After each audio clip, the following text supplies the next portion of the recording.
Alors, à présent, nous allons parler des setters et des getters. Ce que nous voulons faire maintenant, c'est pouvoir écrire un getter pour l'URL de notre image ici. Donc, au lieu de tout ceci, nous pourrions écrire quelque chose comme post image URL, simplement, et avoir l'URL de notre image. Comment est-ce que nous définissons les setters et les getters dans un modèle Eloquent? Alors, nous allons ouvrir notre modèle post.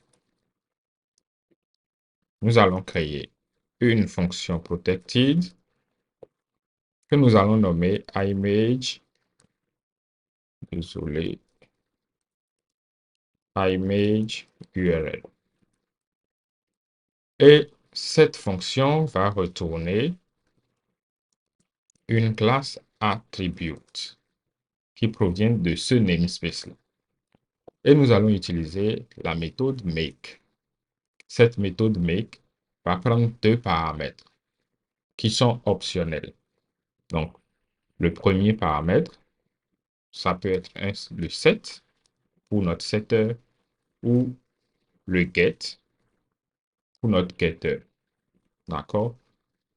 Si vous allez utiliser dans le sens que vous voulez, veillez bien à typer ou à nommer vos paramètres comme je l'ai fait.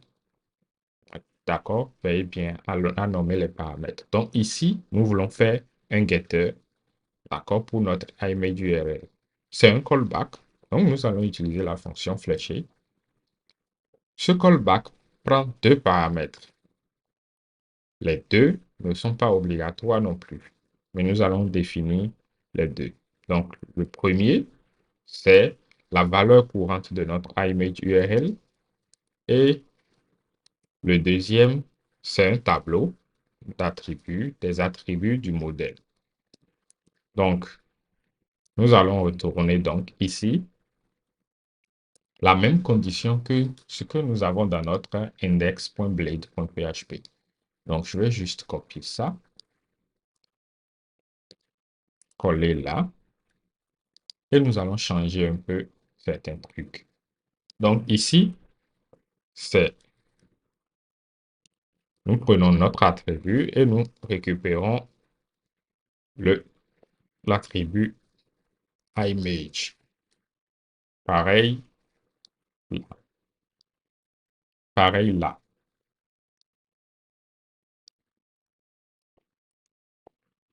Voilà. Donc, comme ça, nous voulons donc de créer un getter pour notre image URL. Nous n'allons pas oublier de donner le type de retour parce que cela ne fonctionnerait pas sinon. Donc, c'est de type attributes. Maintenant, au niveau de notre blade, nous pouvons donc aisément faire effacer ceci et faire un image URL. Donc, si nous retournons là et que nous réactualisons, vous voyez, rien ne change. Donc, voilà facilement comment est-ce que vous pouvez créer un getter. Nous allons faire un setter, l'exemple d'un setter pour que vous puissiez voir. Ce que nous voulons faire, c'est que pour nos titres, nous allons essayer d'utiliser, de transformer le titre avant d'enregistrer ça en base de données. Voyons plutôt. Donc, nous allons toujours créer une fonction protégée. D'accord? Ici, pour notre title. Ensuite, nous allons retourner attribute. Mais ici, vous pouvez ne pas utiliser la fonction make ou la méthode make. Nous avons directement notre getter et notre setter là. Ici, nous voulons utiliser un set. D'accord? Nous allons utiliser toujours notre fonction fléchée. Ici, nous avons besoin de la valeur du title. Nous n'avons pas besoin de la partie attribute. Donc, ici, nous allons utiliser maintenant notre helper str, récupérer le titre, donc notre valeur, la valeur courante du titre, et appliquer un title dessus. Voilà. Donc, nous n'allons pas oublier le type de retour. Alors déjà, pour vous montrer l'effet du title, nous allons faire un getter, un simple getter, d'accord?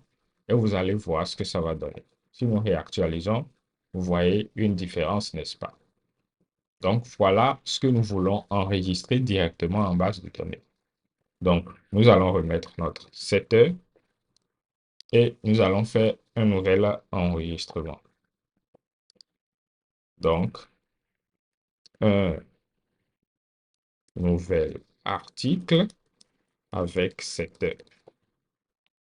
Nous n'allons pas choisir d'image. Nous publions l'article. Ici, le contenu de notre article avec setter. Et nous soumettons. Vous voyez, nous avons bel et bien notre titre qui a été modifié. Si nous voyons un peu en base de données et que nous défilons un peu, voilà ce que nous avons.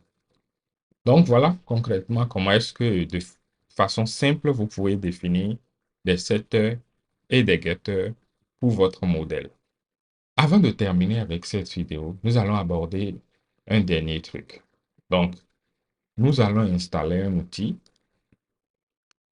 une debug bar.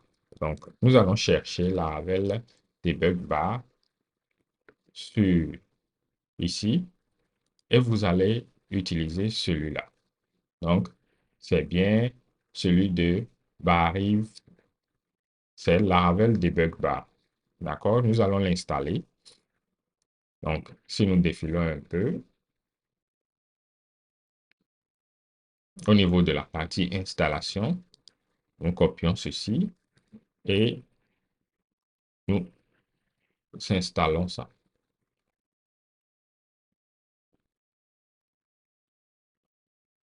Donc, maintenant que l'installation est terminée, si nous revenons un peu sur notre site et nous réactualisons, vous allez voir une icône apparaître juste là. D'accord? Si nous cliquons dessus et nous essayons d'ouvrir ça, vous allez voir que nous avons plusieurs informations maintenant sur le chargement de notre page. D'accord? Nous avons l'onglet Message, le timeline. D'accord? Le timeline va montrer toutes les étapes d'exécution de votre application. OK? Ensuite, nous allons voir la table exception pour afficher les différentes exceptions de votre application. Les vues, d'accord? Les différentes vues qui ont été utilisées sur votre page. Donc, comme vous pouvez le voir, nous avons utilisé beaucoup de vues. Par exemple, les composants Blade pour les différentes icônes, ainsi de suite. Le composant Blade, par exemple, pour afficher la page. La route qui est utilisée. Donc, nous voyons bel et bien que nous avons une requête de type get sur le post.index qui pointe sur ce contrôleur-là. Ensuite, le nombre de requêtes qui a été exécuté. D'accord? Donc, vous pouvez voir aisément que nous avons récupéré tous les posts qui sont publiés.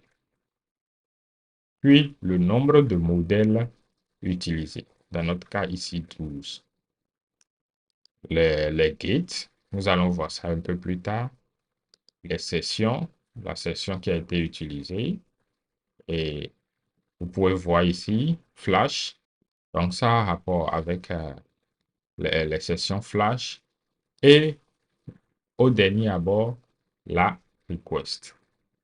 Si par exemple, j'ouvre un nouvel article, vous voyez, nous avons notre request ici, le path info, ceci, qui est affiché là. D'accord? Et plusieurs autres informations qui sont au niveau de votre request. Donc, à partir de maintenant, nous allons nous servir de cette debug bar pour voir un peu toutes les informations disponibles sur notre page et pour voir tout ce que nous pourrions faire avec. Cela nous permettra notamment de voir si nous exécutons trop de requêtes pour une page, si les requêtes sont trop lentes, parce que si vous voyez ceci, nous l'exécutons en 360 microsecondes. D'accord? Donc, cela nous permettra, par exemple, de mesurer le, le temps de chargement d'une page, comme ici, le temps d'exécution d'une requête, le nombre de vues qui a été utilisé, et ainsi de suite. Donc, voilà ce que nous pouvons apprendre dans cette vidéo. Nous avons donc vu les secteurs, les critères, nous allons vu comment est-ce que nous pouvons les définir et nous avons installé la debug bar qui va nous donner plusieurs informations sur nos pages.